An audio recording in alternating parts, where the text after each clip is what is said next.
لا ما عاد يرعبني ظلم يهددني لا شيء أخسره.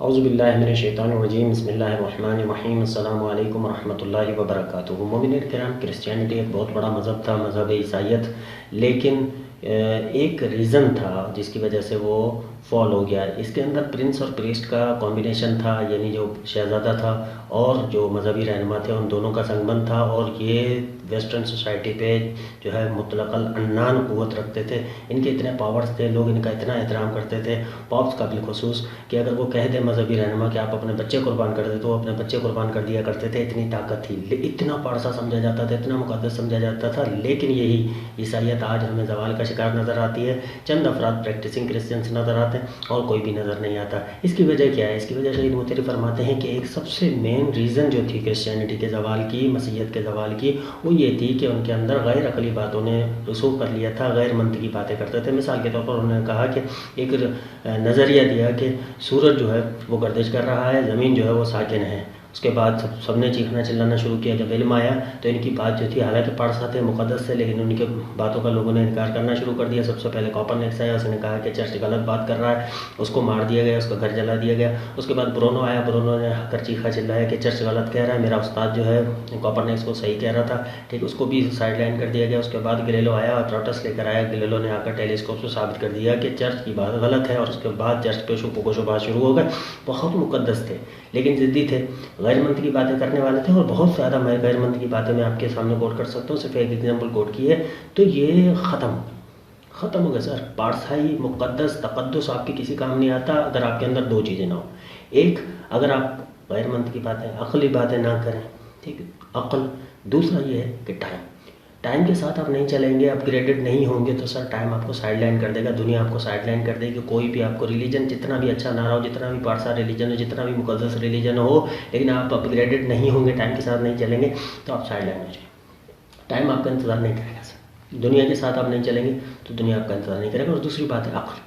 منطقی لحاظ سے اگر غیر منطقی باتیں کریں گے تو لوگ آپ کو ریجیکٹ کر دیں گے۔ کل عقل والا زمانہ آنے والا ہے، اگلی جنریشن جو ہے وہ سوالات کرے گی۔ اور اسی طرح سے ایک سوال کربلا کے بارے میں کیا گیا ہے کہ جناب علی، یہ جو شبیہ نکالی جاتی ہے شیر کی، اور یہ قصہ بیان کی جاتا ہے کہ شیر جو ہے وہ آیا تھا کربلا میں مدد کرنے کے لیے، اس کی کیا حقیقت ہے؟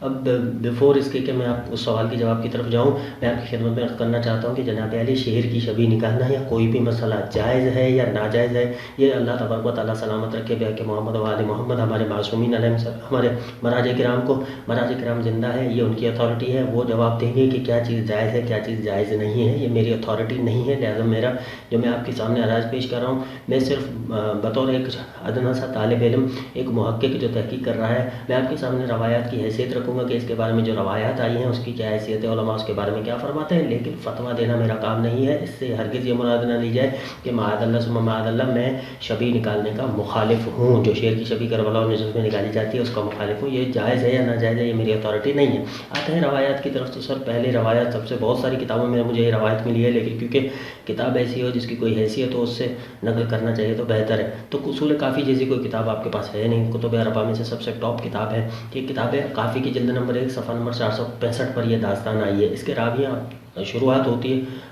الحسین، آپ کی اسکرین کے سامنے آ رہا ہے، الحسین بن محمد قال حدثني ابو قریب ابو سعید الاشد قال حدثنا عبداللہ بن ادریس عن عبداللہ العودی۔ سر اس کے اندر آپ غور کریں تو اس کے اندر پہلا اشکال تو یہی آتا ہے کہ اس کے اندر معصوم کا کہیں بھی ذکر نہیں ہے کہ کس معصوم سے یہ روایت ہے، لہذا یہ روایت نہیں ہے، یہ ایک داستان ہے، سمجھ رہے؟ کسی بھی معصوم کا نام نہیں ہے کہ کس معصوم سے آپ نے یہ روایت سنی، صرف راویوں کے نام ہے۔ تو پہلا اس کے اندر یہ اشکال ہے کہ اس کے سند کے اندر کسی بھی معصوم کا نام نہیں ہے، لہٰذا اس کو کنسیڈر کیا جائے گا ایک داستان، ٹھیک۔ اچھا، اس کے بعد آتے ہیں یہ روایت ہے، جناب علی کہتے ہیں کہ جب امام حسین علیہ السلام کو شہید کر دیا گیا تو میں عربی متن نہیں پڑھ رہا، ترجمہ کر رہا ہوں، تو انہوں نے کیا کیا، قوم نے یہ سوچا کہ ان کے جو ہے لاشیں پامال کیے جائیں. بی بی فضہ، اب یہ بی بی فضہ کون سی ہے اس کا بھی نہیں پتہ. بی بی فضہ اگر یہ مان لیتے ہیں کہ بی بی زہرا سلام اللہ علیہ کی کنیز تھیں تو یہ کہیں بھی ثابت نہیں ہے. کتب کے اندر ہمیں نہیں ملتا کہ بی بی فضہ کربلا میں موجود تھی. کہیں بھی ثابت نہیں ہے کہ بی بی فضہ کربلا میں موجود تھی. نمبر 1. اگر آپ کہتے ہیں یہ فضہ کوئی اور ہے تو کوئی اور فضہ ہوتی تو اس کا نام آنا چاہیے تھا، لیکن کتب کے اندر کسی دوسری فضہ کا کربلا میں موجودگی کا ہمیں پتہ نہیں لگتا. چلیے بہرحال مان لیتے ہیں کوئی بھی فضہ تھی. وہ بی بی فضہ زینب سلام اللہ علیہ سے کہتی ہیں کہ اے میری بیوی، جو سفینہ تھا غلام کردہ آزاد کردہ غلام تھا نبی صلی اللہ علیہ وسلم کا سفینہ، وہ جو ہے سفر کر رہا تھا کشتی کے اندر. اس کی کشتی ٹوٹ گئی اور اللہ کر کے وہ جزیرے پر پہنچا. جزیرے پر جب پہنچا تو اس کو ایک شیر ملا، ٹھیک، جس کا نام ابو حارث تھا. اس کی ملاقات ہوئی اور اس نے اس کو سمجھا بجھا کر راستے پہ لایا. اس کے بعد اب ہمارے علاقے میں بھی وہ بی بی فضہ فرماتی ہے کہ ہمارے علاقے میں بھی ایک شعر موجود ہے. آپ مجھے اجازت دیں تو میں اس شعر کو جا کر یہ مسئلہ بیان کروں کہ کل یہ کربلا کے اندر فوج اشکیہ کیا کرنے والی ہے. بہرحال یہ جاتی ہیں ابو حارث کے پاس. ابو حارث جو ہے وہ آتا ہے بی بی فضہ کی بات مان کر کربلا کے اندر، اور جب فوج اشکیہ اس کو دیکھتی ہے تو ڈر جاتی ہے. جو لاشیں پامال کرنے کا انہوں نے اپنے ذہن بنا رکھا تھا اس کو چھوڑ دیتے ہیں، اپنا پلان جو ہے منسوخ کر دیتے ہیں. تو یہاں پر سوال پیدا ہوتا ہے کہ اس کے اندر ایک جملہ ہے، ٹھیک ہے، جو بی بی فضہ فرماتی ہیں، ٹھیک ہے، ثم قالت، ٹھیک، اتدری ما یریدون ان یعملوا غدا. اے ابو حارث، کیا تجھے پتہ ہے، گھوڑے سے شیر سے کہتی ہیں بی بی فضہ، کیا تجھے پتہ ہے یہ کل یہ فوج اشکیہ امام حسین علیہ السلام اور شہداء کربلا کے ساتھ کیا کرنے جا رہی ہے؟ تو یہ کل کیسے ہے، جبکہ وہ فیصلہ جو لاشیں پامال کرنے ہوگا تمام کتب کے اندر یہی ملتا ہے جو بظاہر سمجھا جاتا ہے. تو یہی لگتا ہے کہ اسی وقت لاشیں پامال کرنے کا فیصلہ کیا گیا تھا، یہ پہلے سے اعلان شدہ فیصلہ نہیں تھا. تو یہاں پر جو غدن کا لفظ آیا ہے یہ بھی مورد اشکال ہے. اس کے بعد سب سے پہلی بات جو اس کے رجال کے اندر سند کے اندر اشکال ہے وہ یہ ہے کہ عبداللہ بن ادریس بن یزید بن عبد الرحمن، یہ عبداللہ بن ادریس جو ہے اس کا پورا نام عبداللہ بن ادریس بن یزید بن عبد الرحمن ہے، کوفے کا رہنے والا تھا. 192 ہجری کے اندر اس کا انتقال ہوا ہے اور یہ دشمن علی علیہ السلام تھا. دشمن علی علیہ السلام تھا اور یہ سنیوں کا امام تھا. آپ سنیوں کی کتب میں جا کے دیکھیں گے تو آپ کو امام عبداللہ بن ادریس کوفی اودی ملے گا.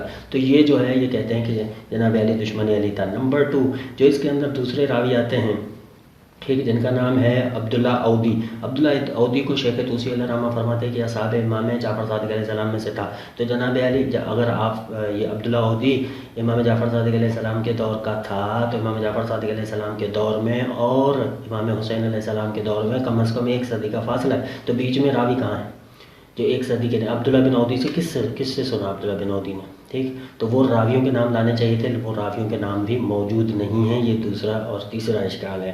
اس کے علاوہ حضرت علامہ مجلسی صاحب سے بڑا کوئی نام نہیں ہے. ٹھیک ہے، علامہ مجلسی بہت بڑے اخباری ہیں، انہوں نے بھی اس روایت کو کہا ہے کہ یہ مجہول روایت ہے. مجہول یعنی ہے ہمیں اس کا پتہ ہی نہیں ہے، یہ گمشدہ ہے، شاذ ہے، اس کا کچھ پتہ نہیں ہے.